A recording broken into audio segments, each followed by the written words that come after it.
এটিএমের সামনে দাঁড়িয়ে এক বৃদ্ধা মা ঝুঁকে পড়েছেন বয়সের ভারে। হাতে একটা ছোট কাপড়ের ব্যাগ আর এক হাতে ফোন। ব্যাগের ভেতর কিছু কাগজপত্র উকি দিচ্ছে। আমি ঢুকতে যাচ্ছি এটিএম রুমে, হঠাৎ বৃদ্ধা টেনে ধরলেন হাতটা। বাবা, তুমি টাকা তুলবে? ভাবলাম গেল বোধহয় কিছু। বললাম, বলুন কি চাই। আমার ধারণা মিথ্যা প্রমাণিত করে বৃদ্ধা বললেন, আমার কিছু টাকা তুলে দেবে বাবা? আমি ওই ঘরে ঢুকতে ভয় পাই। আমার খুবই প্রয়োজন টাকার। আমি বললাম, চলুন ভেতরে। বৃদ্ধা বললেন, না বাবা, আমি ওই ঠান্ডা ঘরে যেতে পারবো না। আমি বাইরে থাকছি, তুমি তুলে এনে দাও। এই নাও এটিএম কার্ড। টাকা তোলার নম্বরটা হলো 1212। আমি অবাক। এইভাবে এটিএমের পিন কেউ বলে দেয়? বললাম, এই নম্বর কাউকে বলতে নেই।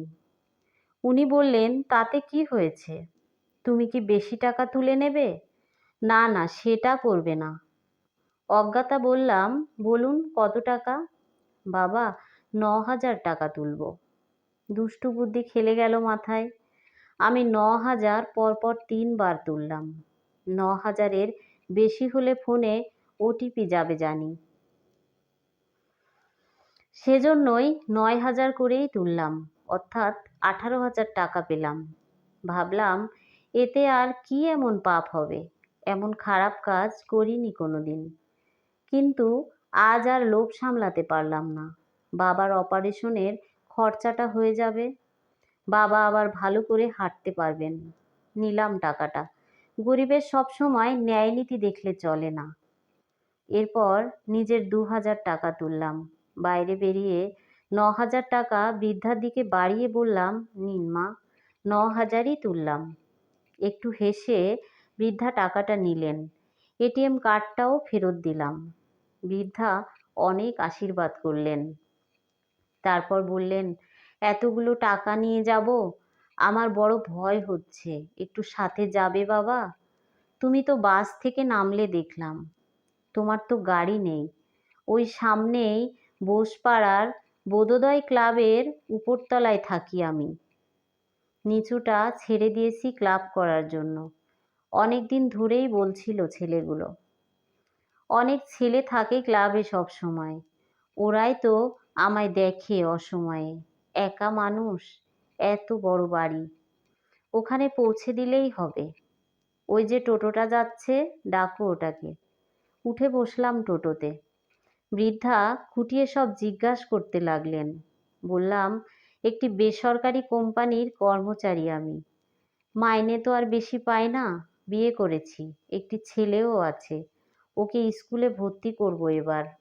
বাবা অসুস্থ, প্রায় হাসপাতালে নিয়ে যেতে হয়। স্নায়ুর গোলমাল। কলকাতা থেকে নিয়ে গিয়ে অপারেশন করালে সারবে। এখন হাঁটতে পারে না। অপারেশন হলে হাঁটতে পারবে। কিন্তু 20,000 টাকা খরচ, কোথায় পাবো? চেষ্টা করছি, যদি জোগাড় করতে পারি তাহলে বাবা আবার আগের মতো সুস্থ হয়ে যাবেন, স্বাভাবিকভাবে হাঁটতে পারবেন। এসে গেছি ওনার বাড়ির কাছে। আমি বললাম, আমি তাহলে আসি মা।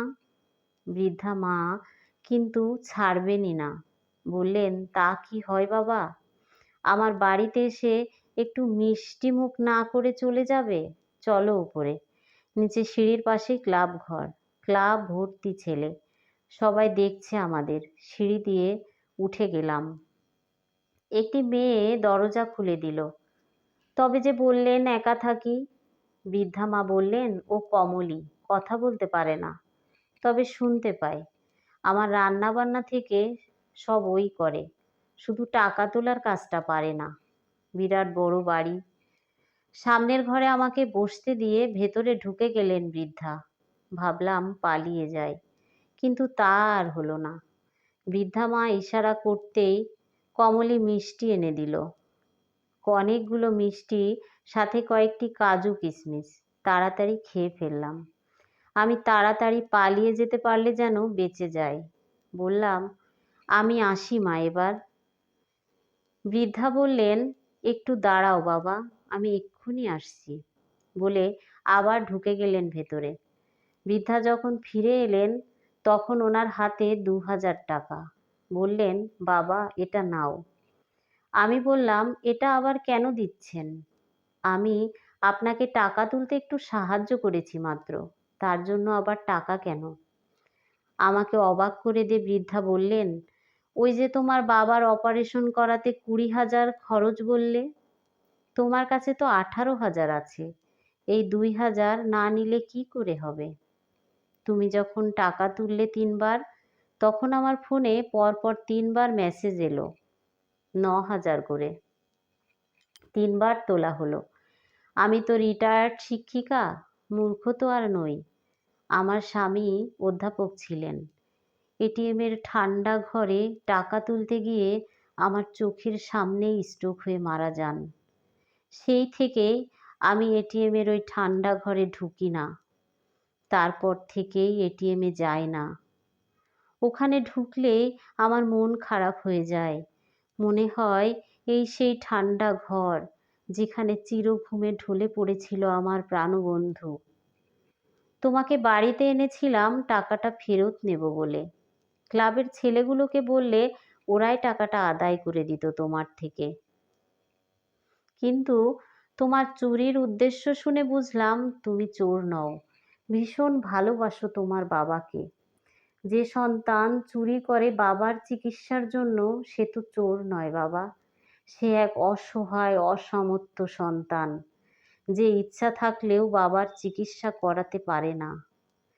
আমি নতজানু হয়ে বৃদ্ধা মায়ের পায়ের কাছে ব্যাংক থেকে নেয়া টাকাগুলো রেখে পা দুটো জড়িয়ে ধরে বললাম, আমাকে ক্ষমা করে দিন মা, আর কখনো এমন করব না। উনি আমাকে তুলে বুকে জড়িয়ে ধরলেন। আমার দু চোখ দিয়ে গড়িয়ে পড়তে লাগলো জল। চোখের জল মুছিয়ে দিয়ে উনি বললেন, যাও, বাবাকে সুস্থ করে তোলো। আরও টাকা লাগলে বলো।